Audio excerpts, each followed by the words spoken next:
Another one popping in remote. Yep. We turn the transcription off because we don't need that. Okay. Let's see. Going good. And I'll share a screen.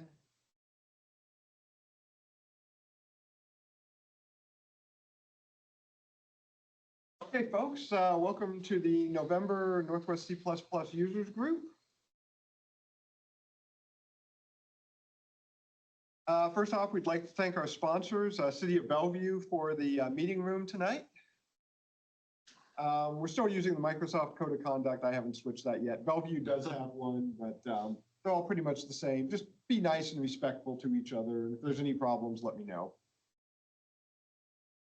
For announcements, Bellevue City Hall will be our new meeting space. We're booked here through the end of the year, which this is actually our last meeting of the year. I will be booking this for next year as well. So we're here for the time being. Talked about Code of Conduct. We are looking into getting our after meeting gathering started again. Maybe we'll get that going next year. Everybody's still kind of settling in and getting used to the new venue. And as you can see, we've got a couple of different people that have been starting to show up here that we weren't seeing in the Redmond side. So that's all good. I am looking for 2026 speakers. About 50% of the first half of the year is taken at this point. So if you would like to do a presentation, please let me know. I mentioned no meeting in December. I am stalling for a little bit of time here because I'm hearing parking is a little bit sparse and harder to get tonight. So just a note on that for people watching the video. Normally parking hasn't been too bad here, but apparently tonight's they've got a little more going on. If you do have trouble parking in the main lot, which is under the building and free, there is additional parking available. They typically open up the employee parking lot, which is also free. There's also some free parking along the light rail line, which is just about a block away. And if that doesn't get it, folks who have gone to CPPCon, Maidenbauer Center is literally just a block or so away. It is paid, but they do have parking as well. So if the main lot is full, there are a few other options, both free and paid, right in the area. I get here about 6 o'clock, and when I came in, parking was no problem at all. It looked fine. So it sounds like, you know, at this 6 o'clock, right about that point, it started filling up. Let's see. So we'll get started with our feature presentation. I'd like to thank Diego from JFrog for presenting tonight. Please note, I'd like to give some extra kudos here because he's presenting from Spain. And even though he's a night person, it's 3 a.m. over there. So thank you very, very much, Diego, for the extra effort and extra caffeine involved.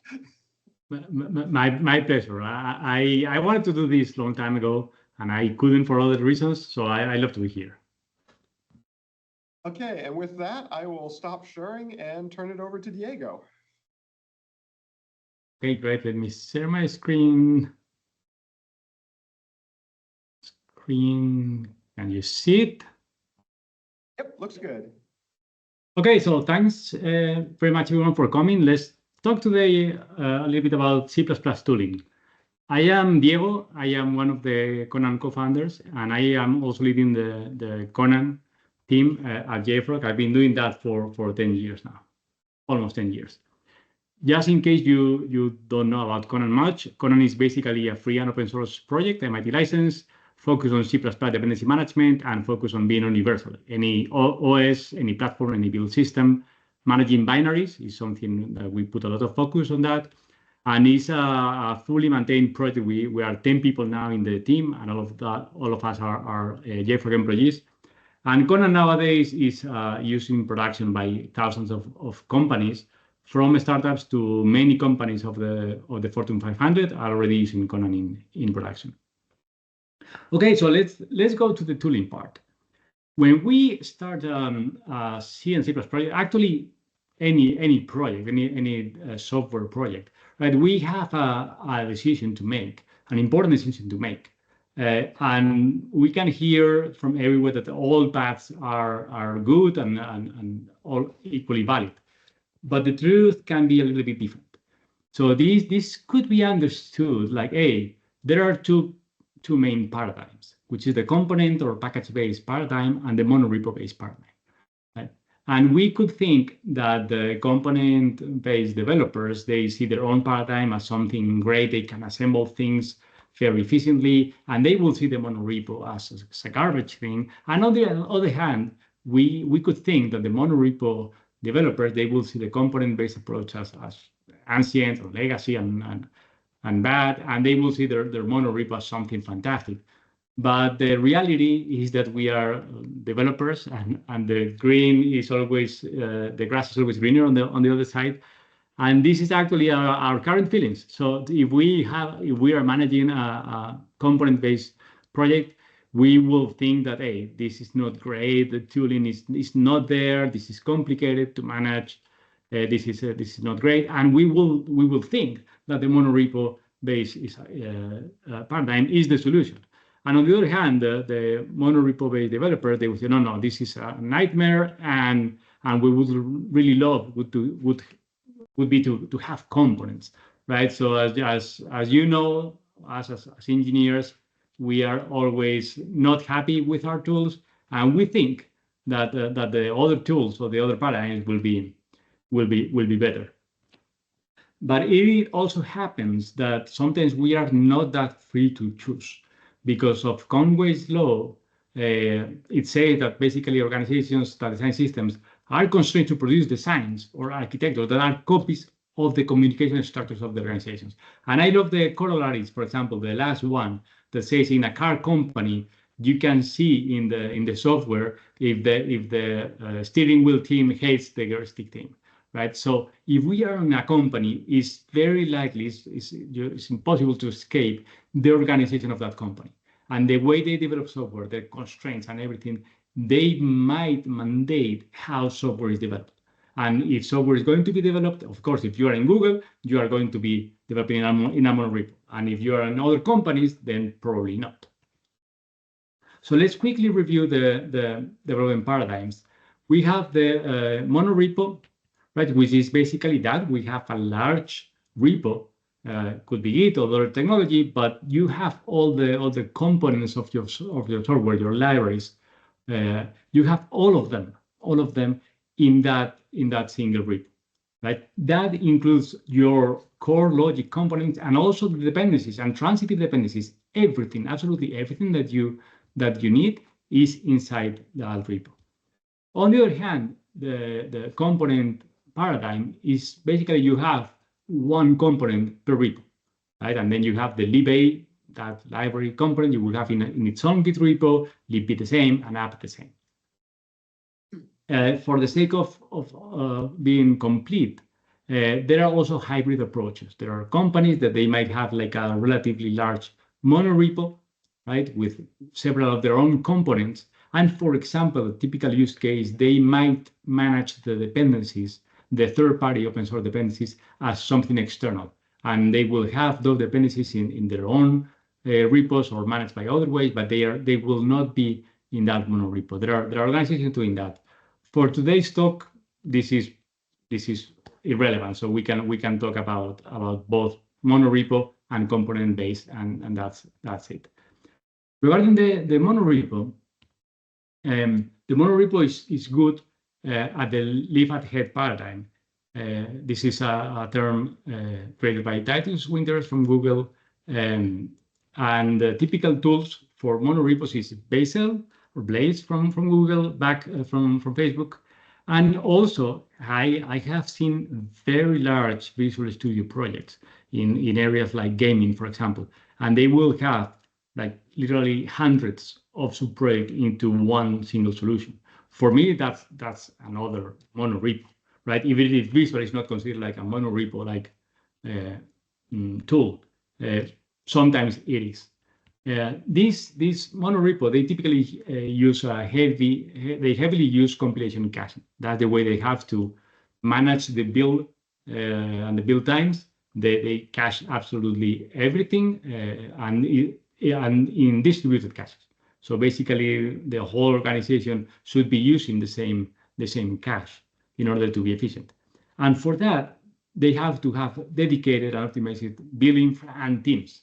Basically, people that manage that this works smoothly. And finally, sometimes the repos can become so large that they need a special tooling for the repo itself. So they don't check out, for example, the whole repo, they check out parts of the repo only and these kind of things to manage just the size of the repo. The main advantage of the monorepo is that you don't need to version. Basically, the live at head paradigm, it moves forward all the time. All the software moves together. So if you are doing a change in lib A, for example, you are also the responsible of doing the necessary changes downstream in lib B and the application one, right? So everything compiles together. You don't need to version lib A with a major version bump or something to avoid breaking the consumers.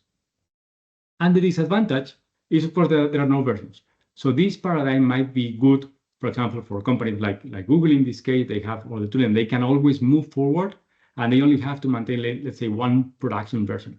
Like this sometimes is not sustainable for companies. They have they are developing software, for example, for customers, right? The software is the product itself, right? Very often they have to maintain versions. They have to maintain all versions, all releases. So moving always forward is not possible. You need to maintain at the same time multiple different versions, right? And that in a monorepo is not that straightforward. There might be challenges if you have teams that go at different speed. That can be a challenge. If you don't have the good infra, it can be painful. And sometimes tools can be also complex, or as we were discussing before starting, can be complicated. So it's known that, for example, Bazel, for running a Bazel installation is complicated, especially if you go out of the beaten paths. Then Bazel can be too opinionated, and it can be a bit complex to get what you want to do. On the other hand, component-based approach is the classic versioning paradigm, that you have different components, and every one, a component or a package, by definition is an independent unit of development and testing and release. So you can take just one component, lib A, for example, do some changes, bump the version, and release a new version. And in theory, you shouldn't care about anything else but just lib A. The typical build systems used in this paradigm are CMake, Makefiles, any of these build systems. The caching here typically happens, even if you can have a compilation cache. The major caching happens at the binary level. You basically create libraries, and then you store those libraries somewhere, and then you reuse those libraries. The advantages is that you have that per component development. That means that the scope, for example, a developer, they have to manage, the complexity they have to manage in their mind is typically more reduced because they can focus on one single component. The components have a clear interface and they have their own releases. So generally, it is easier to focus on one of the components. And the disadvantages is also that the moment you introduce this per component development, there will be challenges, right? And those challenges are the ones that we are going to talk about today. So this was the picture that inspired this talk, right? And because this has always been a problem, right? Why can't we have nice things? Why can't we have both, right? I want the component base because I need the releases, I need the versions, I need to maintain those things for my customers. But I really also want the developer experience that is to be able to work in a single repository, and I can be developing several packages, several components at a time in a centralized, in a single repo. So let's see the challenges for getting there. The first main challenge here is that software evolves. And then what happens with a developer they have to fix a bug or they have to develop a new feature, right? And they do some changes. For example, they do some changes to lib B, right? And then The problem here is, okay, now we have to build those changes, of course, for libb, and then we have to make sure that those changes in libb, they are not breaking at one, right? So somehow we need to build down the dependency graph down to the final product, in this case, the application one, in an efficient and safe way to check if those changes, right, are not breaking my software. So for today's examples and demonstrations, I'm going to use this project. There are 4 static libraries, and there are 2 applications that are the things that are my organization products. Those are the things that I release to my customers. Every one of these components here, I have them in. Those are GitHub repositories. I have all of them here. They are all called Conan CI and the name of the component, right? And I also have also some precompiled Conan packages for them. We will get to that later. The core idea about component-based development is that at any time you can decide, hey, I'm going to clone the repo, for example, from Mathlib. Then I am going to do some work on it, right? The typical first step is to do a Conan install or basically in abstract, getting your dependencies, because your components will have dependencies, typically will have dependencies to other components, right? And before being able to develop and to do work on one of the components, you need to install the other components, right, as dependencies, so your current package, your current company will build. So we will assume that we have this in place, right? And the way it works is, okay, if I am, for example, checking out the AI component and I do a Conan install, I will have a tool that in this case retrieve the dependencies, the necessary dependencies for AI. In this case, the dependency that it needs is Mathlib 1.0. It will bring the dependency, put it somewhere in your computer, and make it available for your development for AI. This is basically what a dependency and package manager does. That's for you. And then from there, you will be doing like your CMake stuff and you will start developing. You don't need to be a Conan expert to understand what we are doing today. So basically understanding that Conan install brings the dependencies from a server and then install them in your computer and make them available to your project. That's basically what you need to know. The Conan build command is doing the same, plus it is calling the build method. And the build method we will see in the next slide, is basically calling CMake configure and CMake build step. So it's totally equivalent to run Conan install and then run CMake configure and CMake build. Just more convenient for the sake of demonstrations like today's is simpler. Right? And finally, Conan create is the command that we need to create Conan packages from a repo. This is also how a Conan recipe for a package looks like.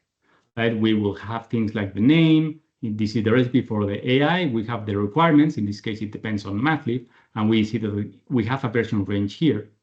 Right? And then basically describes the build and packaging process. For example, in this case, the generator, we are going to use CMake. So I want to use the CMake integrations. Right? Then the build method that we told is going to call CMake configure, CMake build. The package method is going to call CMake install. That's basically what a Conan recipe does. So we were talking about the challenge that the problem is when a developer is doing something on one of the packages, right? And they are creating a new version and say, okay, I did some changes, some bug fix, whatever. I'm going to bump the version and I'm going to move from AI 1.0 to AI 1.1, right? What happens if the developer, okay, I create the package for these changes and then I upload the package to my package server, right? So what will happen is, okay, now there another developer, they came and they do a clone of the game GitHub repo. They do a Conan install to start developing on that. And then as a natural dependency resolution, as we have version ranges and the new version fits into the defined ranges, it will get, the dependency resolution will get the new version, right? But the new version was never tested against engine or game. So it might happen that then the developer that is checking out game might find errors that are not because of their changes in game, but they came from the changes in the AI that were never tested against engine and game. And this is the problem that we are trying to cover today in two different aspects or two different flows. Let's say the first one is, let's say the developer is doing an API compatible. They are doing just a bug fix, and they're creating a minor version here. Okay, so they create the version. And then, in theory, they are good to go. I fixed my bug, I did my test, tests are passing, things are looking good, and I did not change the public API, the headers of my package, right? So in theory, I'm done, and I could be doing a pull request or a push or whatever, and then from there is a CI problem, right? Let's say that the one that should be checking that the changes in AI 1.1, they are not breaking the other's flow. They are not breaking engine, or they are not breaking the game packages, right? So other developers, right, will be able to continue working without disruption, right? And this is the first thing that we are going to cover today is the CI problem. Right?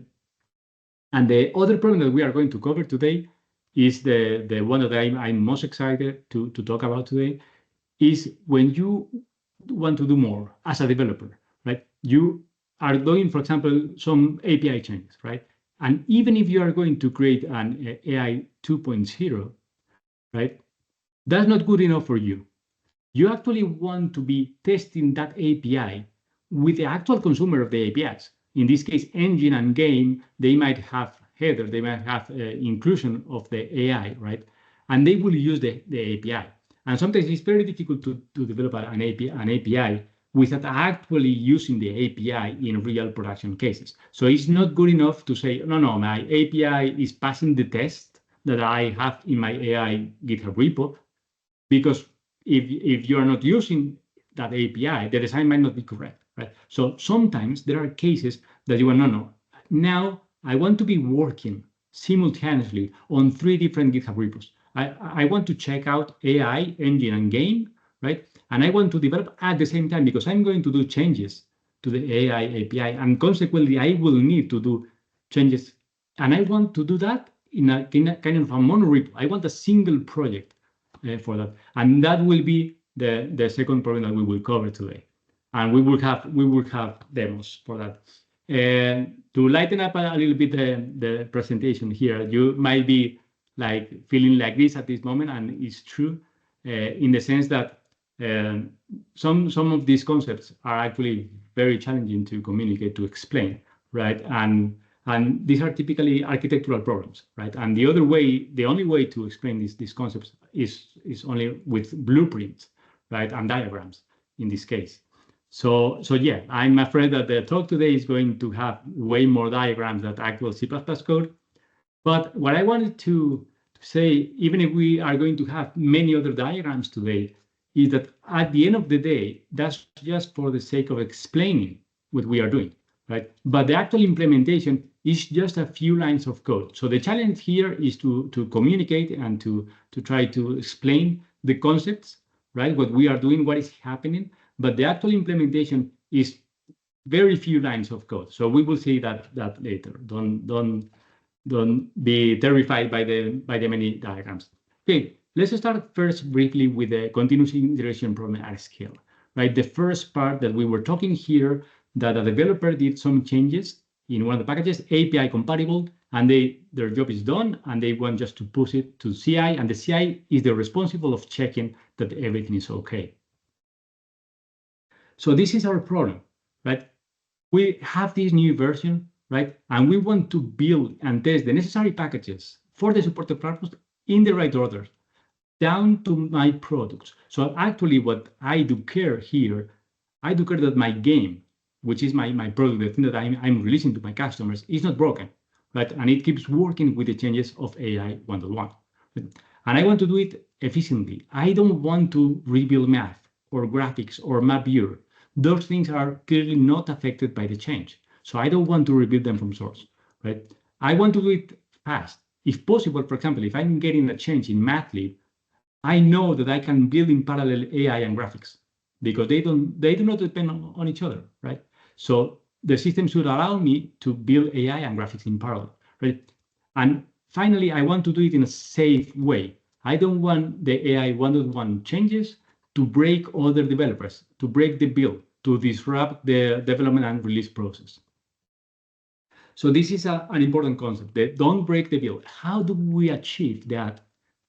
It's basically not uploading the AI 1.1 package. We will see that very soon. So before accepting the changes, we need to validate that in this case, engine and game, they keep working, they keep building against A1, and they keep passing their test, right? So we want to make sure that this is done before we make available AI 1.1 to the other developers and to the other CI jobs. How this is done? This is done with a DevOps principle that is called using multiple repositories on the server side.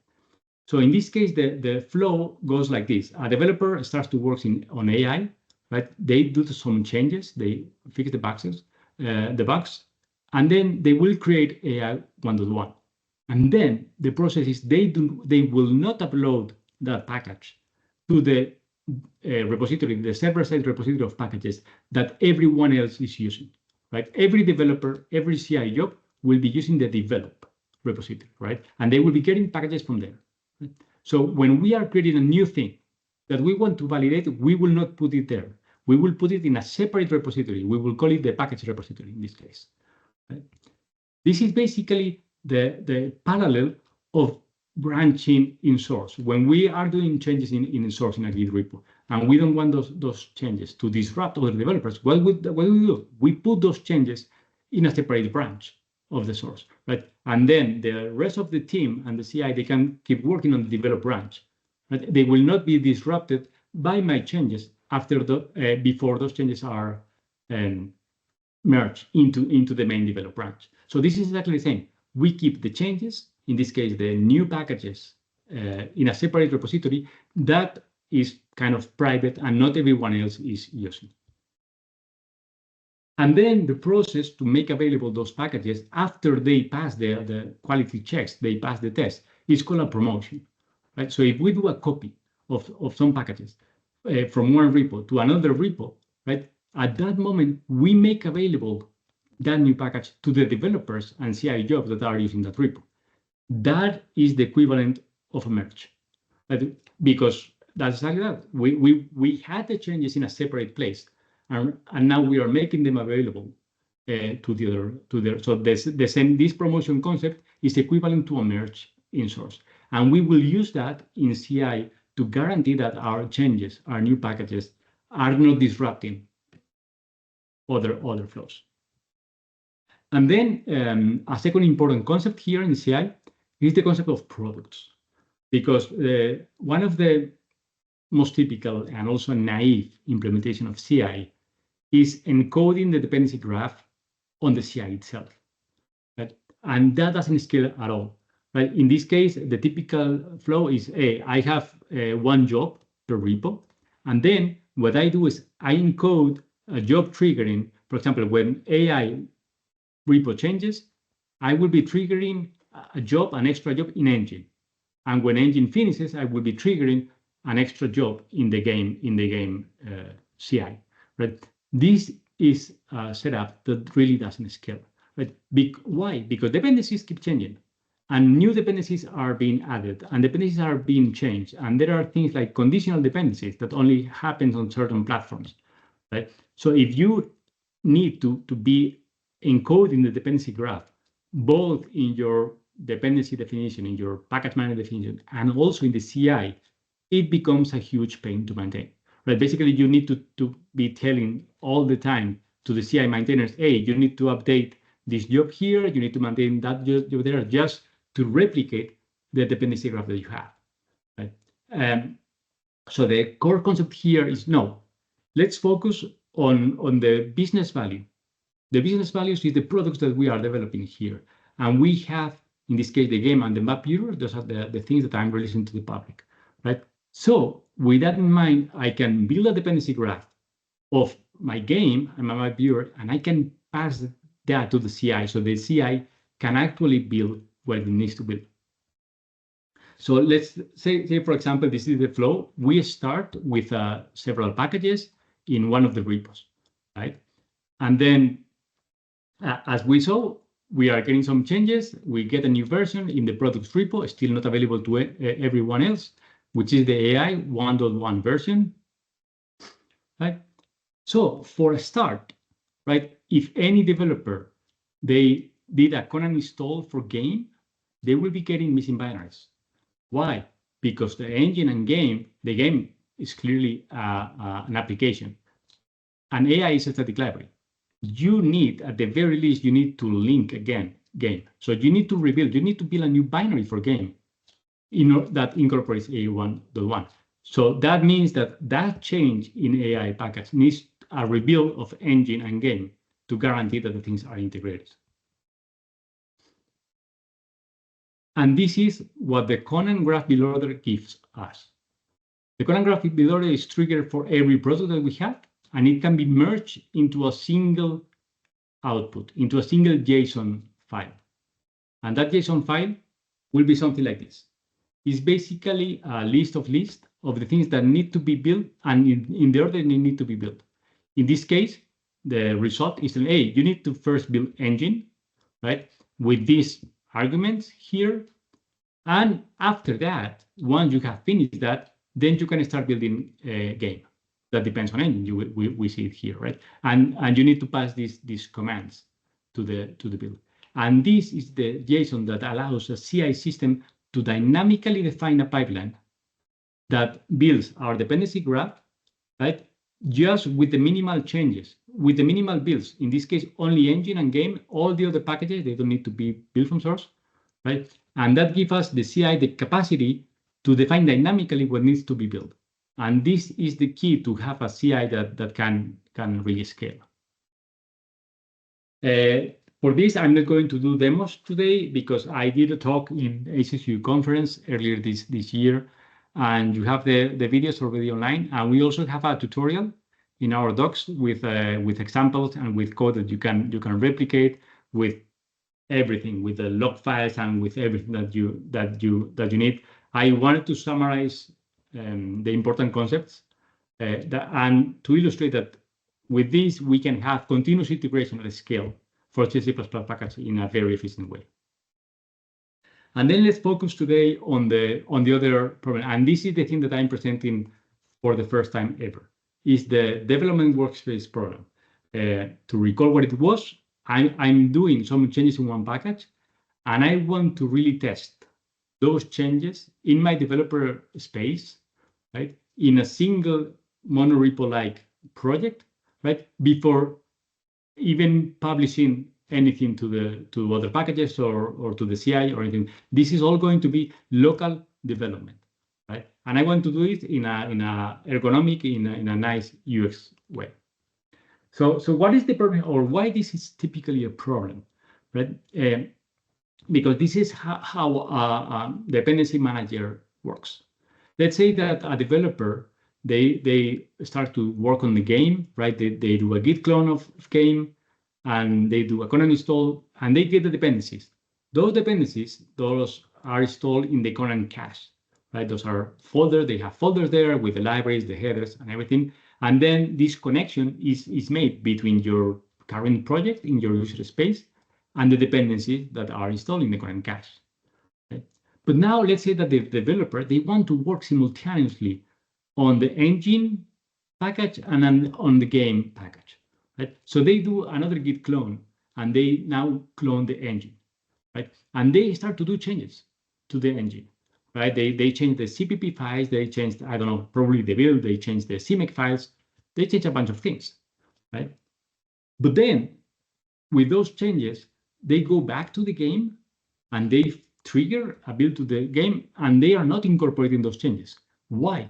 Because game, as we can see, is not using the changes that we have in the project, in the local checkout of the engine, on the engine package. It's still depending on the previous version that is in the Conan cache. So with a classic package management approach, this needs to be done. If I want engine changes that I did, I want to make them available for the game package. Typically, I need to create a package. I need to create a new package for for engine. And then I will put that package on the cache, and then game will be able to incorporate those changes. Right? The problem with this is that it is typically slow. Why? Because the creation of a package is not incremental. Right? It does a full build from scratch, and that can take a long time. So the first important concept that we are seeing today towards the concept of workspace is the editable. It's something that we didn't invent ourselves. This is, if you know Python, this is one of the ways that you can use pip install with the editable format, right? This is a way to achieve exactly what we want. So we want basically this. We want to define Conan editable, and we say, no, the engine package is not going to be found on the cache. The engine package is going to be found here in my local folder.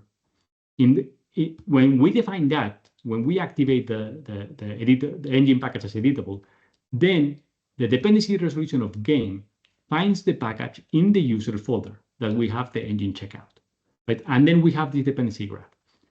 It's important to note, we still have two separate projects. So engine is one project and game is another project, right?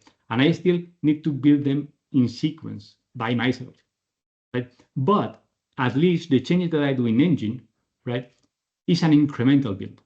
And then I go to game and I do another incremental build. And that is way faster than having to create a package in the Conan cache. And it also avoids to introduce all the time changes and new packages in the Conan cache just for the sake of making those changes available to the game. So let's try the first demo of today. Let's see if everything works. I'm going to move to a folder. This folder is empty, right? And then I'm going to do a checkout of the game repository. And I'm going to do another checkout of the engine repository. Now we have the two repos here. I can show you the code. For example, the engine one, we have here the CMake list. As you can see, by the way, in case you don't know it, Conan is not intrusive in the sense that your CMake list doesn't need anything Conan specific. You can see this is pure standard CMake, nothing Conan related here, right? We have our Conan file, the same that I was showing you in the slides before, right? And then some source code, for example, that is just printing some messages.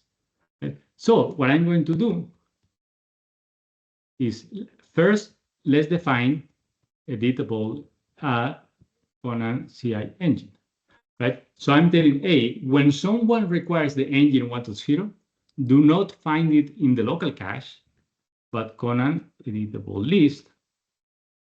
But you will find this package, you will find this in my current path that I just defined it to you. Right? That means that I can do something like Conan build engine. And if you recall from the previous slide, this is totally equivalent to doing a Conan install for the engine project and then calling CMake configure and CMake build. So I'm basically, with this command, I'm installing the dependencies for the engine. And you can see here the dependencies for engine are AI, graphics, and Mathlib, as we saw in the dependency graph. And then it's doing the build, right? And we can see here the build. We should be able to see the build here, that it was build the library that we want, right? So this is the thing. When now I do the Conan build, Conan CI game, we will see that it happens the same. It first installed the dependencies for game, but the dependencies for game, we can see AI is found in the cache, graphics and Mathlib, they are found in the cache, but the engine is found as editable. It's found in a folder that is in a user folder. Right? We can see here that then we were able to build the game application, and we can run the game application, and the engine is outputting here some message, which means that if I do some changes to my engine, I can now go and do another build, Conan build for the engine,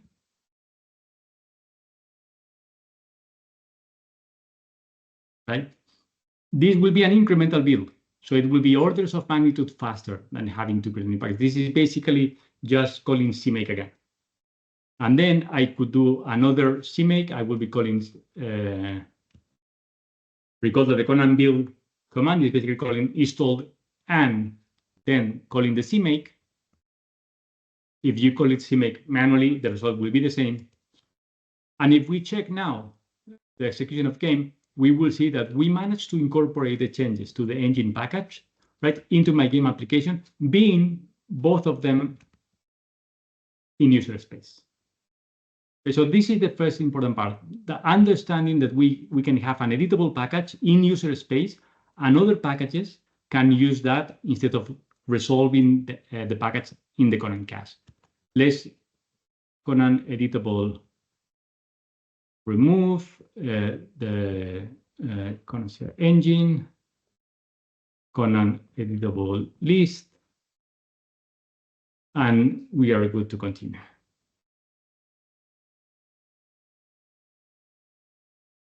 Okay, so this is basically what we did. We use the editable packages to do changes in the engine locally in the user folder, right? And incorporate those changes built here in the game that is also checked out in the user space in the user folder.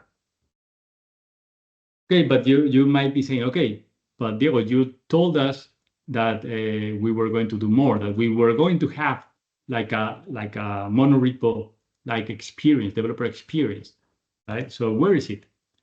This is the concept of workspaces, right? So let's go and check these workspaces. First, what it is a workspace? A workspace is a set of dynamic and orchestrated locally editable packages. So basically what we saw, but in a managed way, right? In the sense that those definition of packages, they are local. They are just belong to the folder that we are working on. That means that we can, if we want, we can have multiple workspaces, and we could have different versions of the same thing check out in the different workspaces, right? Because the resolution of dependencies happen exclusively within that workspace. It is dynamic. We can add and remove packages from the workspace as well. And finally, we can have orchestrated builds in two different levels. First, I can do like an orchestrated multi-repo build, in the sense that Conan can manage to build A, first build lib A, then build lib B, then build A, for example, right? And the developer, they don't need to remind, hey, I need to build this and then that, and then the other one, right? And finally, we will see how can we have like a single integrated monorepo experience. Okay, let's see our first simple workspace.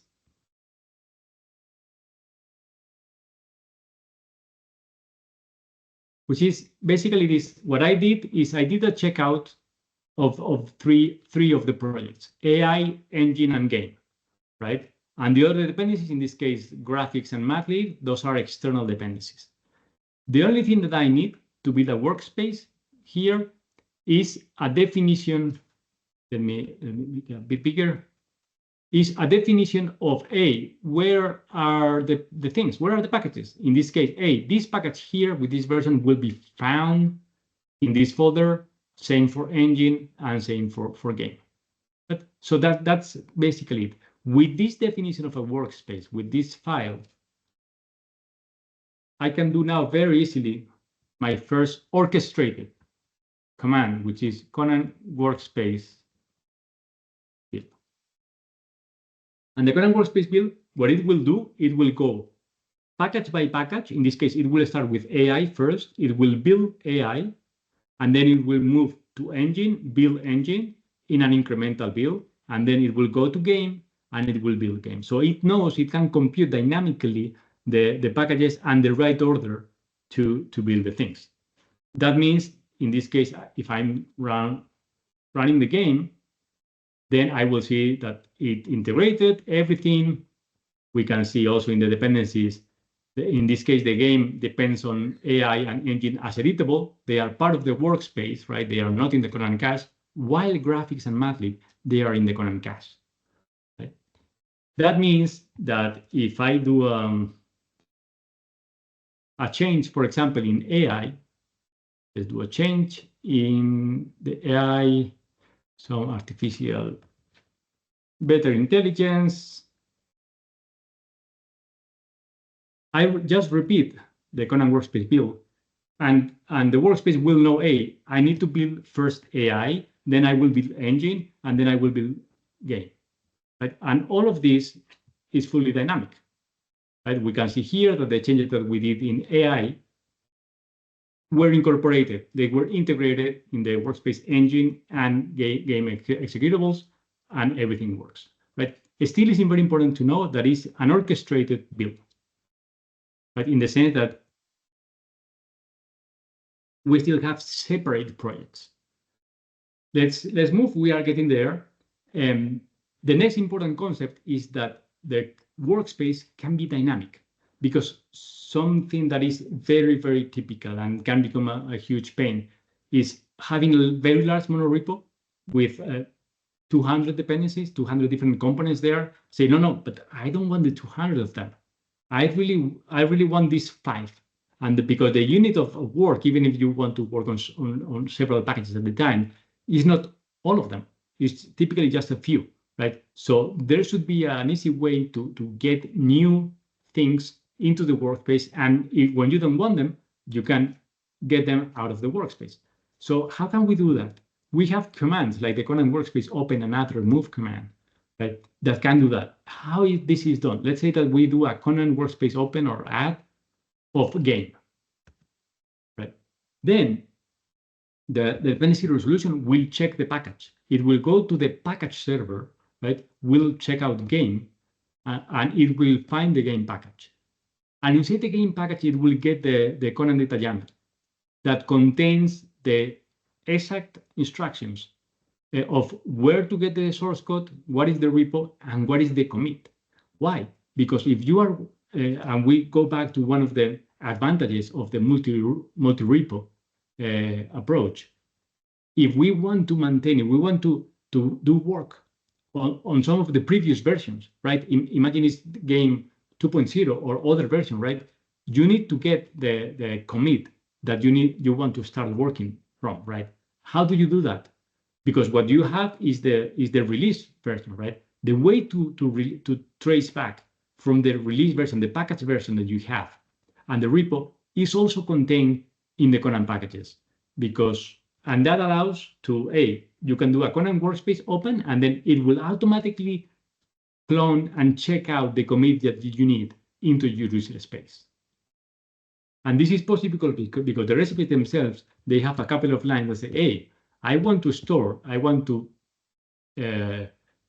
read and store the URL and the commit of the Git repo inside the Conan data YAML, so I can use it later, right? It's a way of implementing traceability from the Conan packages that implements the binary release to be able to trace back to the source code, the exact source code that originated that release package.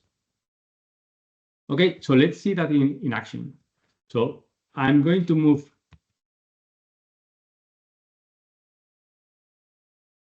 to a workspace, which is basically empty. There is nothing here at the moment. We have an empty Conan workspace YAML file, right?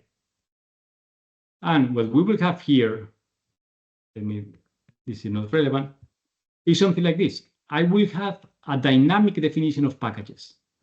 This definition of packages, how it is computed in this case, is iterating the current folder. For the current folder, it will check if there is a Conan file inside that folder. And if there is a Conan file in that folder, it will read the file, it will get the name and the version of that Conan file, and it will define, I have a package here in this folder. Okay. So this, together with the Conan workspace open, I'm going to get the game 1.0 version. Right? It will go to the package, get the package, and then clone the game there. So now I will have a checkout of the game with the game code so I can work on it. Right? If I do a Conan workspace info, right? I will see that my current workspace now contain the game package, the game 1.0 package. And of course, I can do a Conan workspace open for engine and this specific version. And the process will be the same. It will get the URL and the commit from the Conan package, do a checkout, a clone and a checkout, and then the Conan workspace info will be telling me that. And to remove packages out from the workspace is just, hey, I want to remove, for example, I want to remove the game. So now my workspace only contains the engine package. Let's recover now the game because we are going to do like a demo with it. And finally, we have in our workspace, we have both the engine 1.0 and the game 1.0.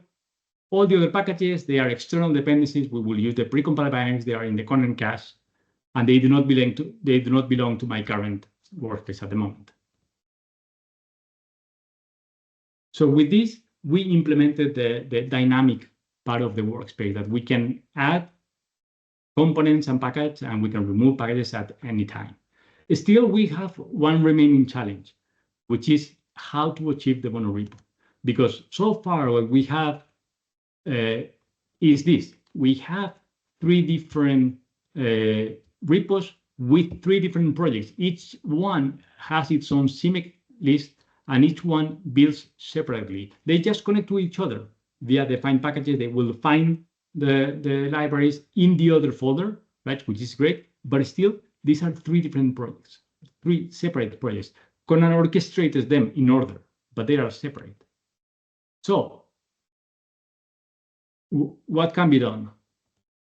What we want is basically this. We want a way to get all these different projects into a single one. We want basically one CMake list to rule them all. That will be what implements our monorepo. And of course, what the final goal is to have just one Conan toolchain, one install, and one project in the IDE. How can we achieve this? This is achieved by what is called the workspace Conan file. In the same way that we have one Conan file for every single individual package, we will have one virtual Conan file that represents the whole workspace. Because at the end of the day, what we want to manage is the external dependencies. So what we will have is we will have one big node in the dependency graph, which is the workspace, that will depend on the external libraries, in this case, graphics and mathlib, for example. And this workspace is implemented by a Conan file that is also part of the workspace definition. So in case you want to do something special, for example, let's force a different version identifier on every package that is part of the workspace. So when I'm executing the code, I will clearly see the packages that are in the workspace in the executable that we are seeing. So that's basically it. That's the full code that we need to make our workspace definition. And then the CMake list that we need to type all of them together looks like this. It's basically using the FetchContent, the CMake FetchContent utilities to get this package will be here in this folder. That's basically what the function add project is doing. Is this package name in this folder is this thing, right? And then when you have that, then the only thing that you need to do is to call add project with the name of the package and the name of the folder that is found, right? And this is what you need from the CMake point of view. The line here that is with the comment only necessary is because in this case, the projects, they do not correctly define the targets that are actually needed, right? For a monorepo like. No problem, because we can define the alias targets here as well. So that's not a problem. In theory, the good, perfect solution is that the package define this alias, right? But even if they fail to do so, our workspace can do it for us, right? So this is the idea of the CMake list, but I just show you that we can dynamically add projects and remove projects. So if we have this hard-coded add projects calls here in the CMake list, every time that I do a change I add a new component to my workspace, I would need to go to the CMake list, and I would need to edit the CMake list and add a new add project call. Or if I removed a package from the workspace, I should remove an add project call, right? But that's not a problem because we can also make it dynamic. How do we make the dynamic? Okay, Conan knows the build order. It knows the package names, it knows the folders, it knows everything. So the only thing that I need to do is, okay, I'm going to abstract this add projects call into a for each that iterates one list that Conan is giving me. Right? So basically, the for each here is doing exactly the same as the left side, just taking the Conan workspace build order that is implemented in the Conan workspace build order.cmake that the workspace will generate for us. And this is something that we can add in our workspace definition.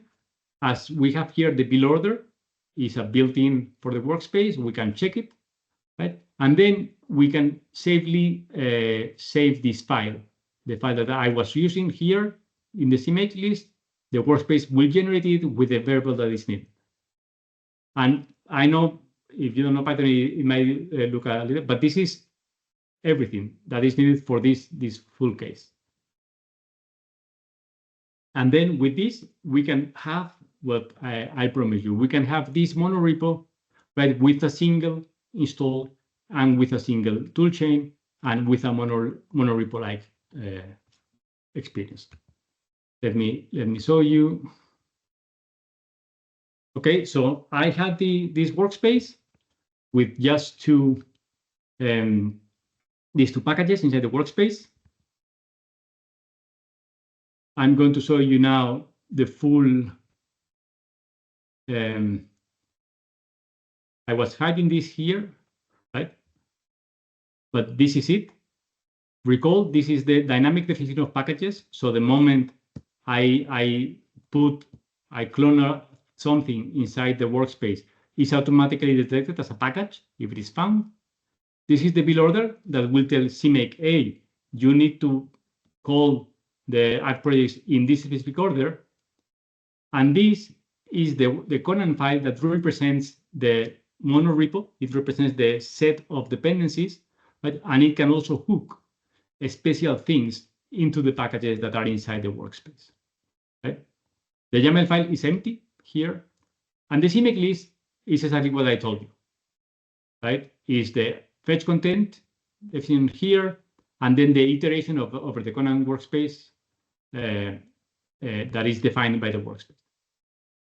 Okay, the important thing here is that this is the full implementation that we are going to demo now. This is around 30 lines of CMake code, and this is around 47 lines of Python code.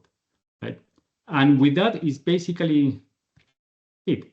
Let's do the command that we are going to use. It's called Conan workspace super install. Right? And it will do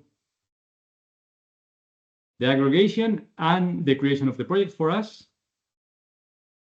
Let's see, it's finished. Here we should be able to see two different dependency graphs. First, we see the full dependency graph. We see that engine and game are editable, and we have the external dependencies. And then we see like a collapsed dependency graph. In this dependency graph, right, the game and engine no longer exist. Why? Because they have been collapsed in the workspace node of the dependency graph. Right? And then, as I'm going to do the demo with Visual Studio, in this case, which is a multi-configuration setup, I'm going to do like also the debug configuration.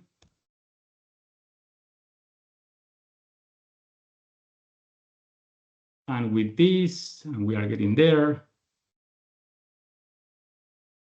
I could open in my IDE.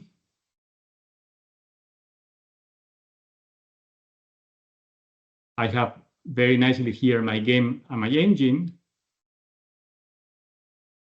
I could do the game. Of course, I could build and execute. As we can see here, we have the engine has this special version, the workspace version that we define here, and the game has also this special version. Of course, if we go to the engine and we change something in the engine,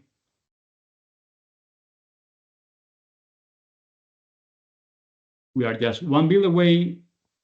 That's it, right? And the real cool thing that we have here is this is exactly what we wanted. Let's say that I want to bring now AI, Conan Workspace, open AI 1.0. I want to bring it to my workspace. I will do the installation of the workspace.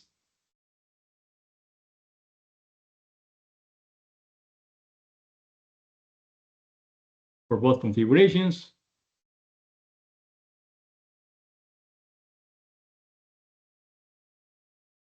And just like that, I got AI inside my project. I can do any changes that I want here. Super. I can do my build, in this case, the debug build. Right? And we will see here the changes in AI that were integrated down to the engine. We see the changes in the engine and the game. And of course, if we change the configuration from debug to release, everything will keep working. You see here, we can see the super intelligence and the engine. As I did the changes only in debug mode, we don't see the changes here.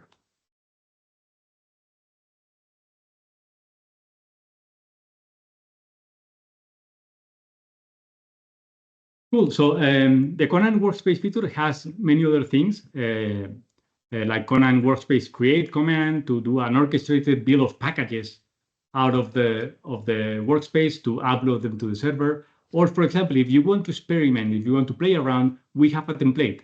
So all you need to start playing with the feature is Conan new workspace. It will create that layout for you, and then Conan Workspace super installed, and you can start calling CMake or opening your IDE, and you can start playing with the feature just with those commands. Okay, so we are good in time. Let's go to the conclusions. So first, there is no silver bullet solution. Both monorepo and component-based paradigms, they have their own advantages and their own challenges.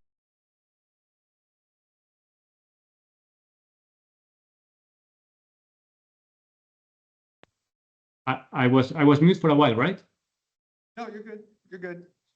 Okay, so the specific challenges of a package-based paradigm is doing continuous integration at scale, and also being able to work simultaneously. Developers have a good experience to work simultaneously on multiple packages.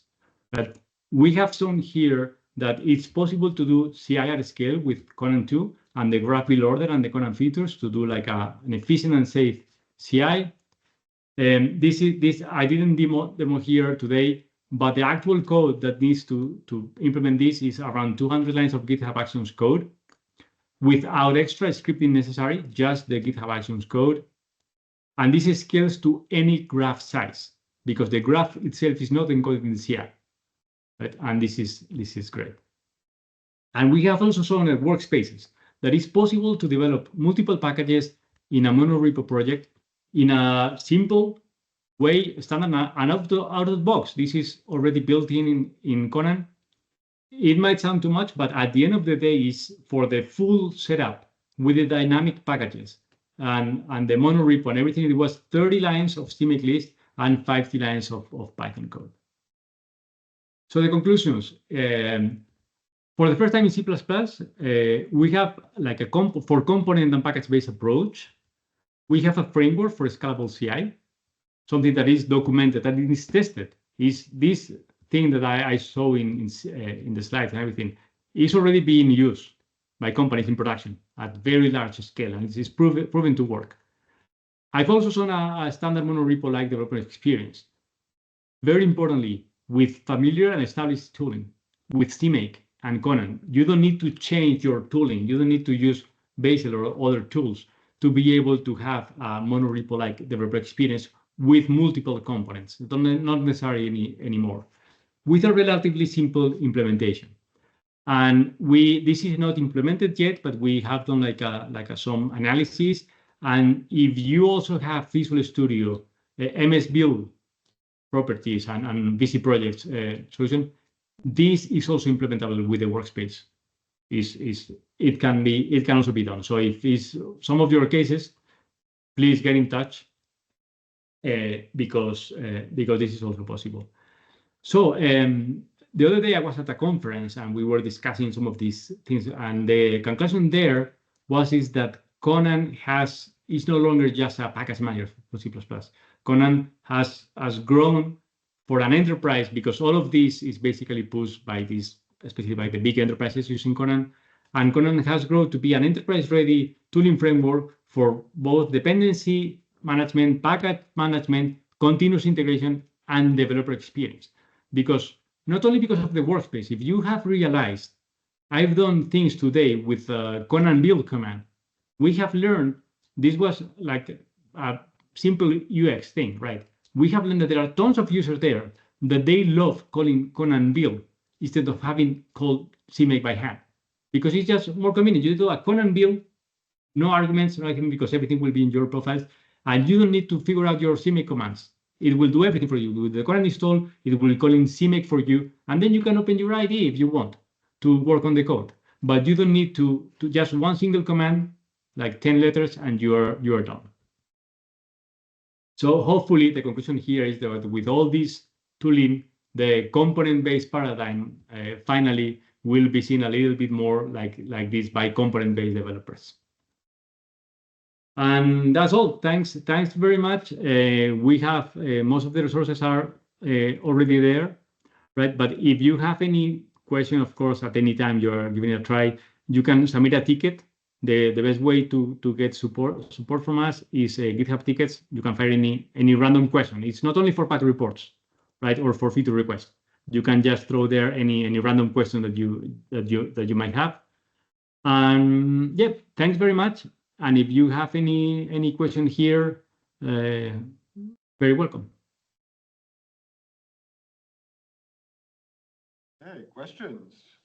Anyone? I have a little question. If you were to edit just the math, the bottom of the food chain there, would it automatically mark all the other dependent packages as editable and compilable? Exactly. That's a very good question. Let's say that at the moment, but this is already like a feature request.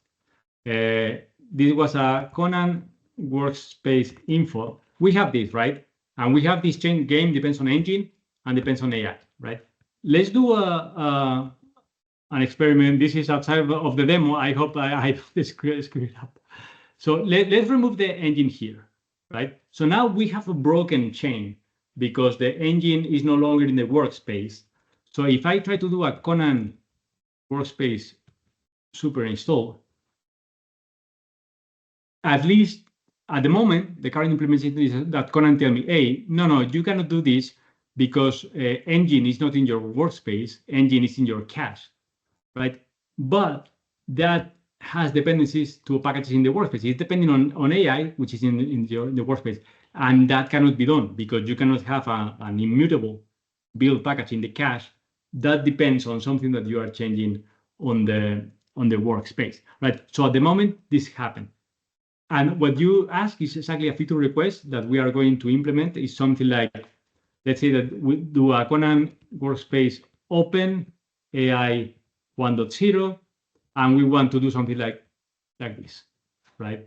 In the sense that it can fill the gaps. It can go down the dependency graph and say, oh no, okay, yeah, engine depends on AI, so I'm not going to open only AI. I will open AI and also engine for you, because otherwise I know that the graph will be broken and you will not be able to depend on that. So yeah, if you basically do a Conan open of Mathlib, and then you should have game. You should have the product probably check out in the workspace. But if you have game, and then you open the top dependency, which is in Mathlib, then Conan should be able to do the checkout of all the intermediate dependencies. So your workspace consistency is good. Is this what you were asking for? Yes.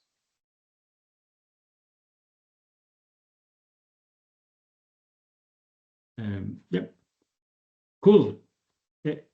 Any other questions? Comments? What do you think, Joy? This resolves some of the questions. Hey, component base or monorepo? Yeah, thanks, Diego. This is, I've run into this so many times, and it's like, there's got to be a better way. We have been working very hard on Conan 2 to have this available, yeah. Okay, if there's no other questions, shall we call it a wrap? Thank you, Diego. Let me stop sharing here. You are very welcome. Thanks very much, everyone, for attending. And yeah, that's it. I don't know, any wrap, any other announcement or anything that you want to do? The only other announcement I've got is just reminding folks, we do not have a meeting in December, so everybody have a good holiday season. I'm looking for speakers for next year. I've got January filled, February's still open, so if anybody knows of anybody at the moment, I'm still hunting, but February is the one I'm really focused on at the moment. And yeah, thanks again, Diego, and we'll let everybody go get some sleep here. And my pleasure. Very nice to meet you all. Yes, thanks again. Happy Bye-bye. holidays and Happy New Year. Same. Thank you, Diego. Goodbye. Bye. Goodbye, guys.